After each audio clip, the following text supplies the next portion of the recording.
He is Larry Gowan, one of Canada's brightest new musical hopes. His new album, Strange Animal, is well written and expertly performed with help from Peter Gabriel's band.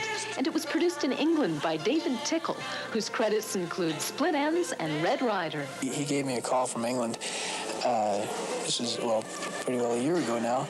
And he said, hello, is this Gowan? I said, yeah. He says, I've got your tape here. I really like your stuff. And we've been listening to it in the car for about 2 weeks, and we'd like to do a record with you.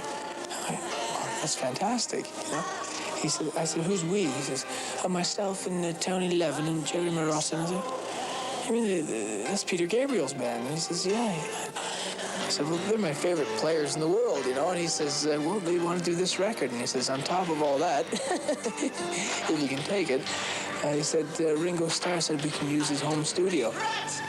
Gowan is not only a fine musician and writer, but is also accomplished as a dancer, an acrobat, and now as an actor. To do a video for a song like that is going to be so much more interesting because it's, it's just not your everyday lyrical content. And so I wrote that story about the guy who starts off in the reform school, and then he becomes this arch criminal type, and he's like a comic book brought to life, and then he goes to this futuristic style of reform, and ultimately he winds up being caged, and he scares himself and decides, no, this isn't for me, and he goes back to sleep.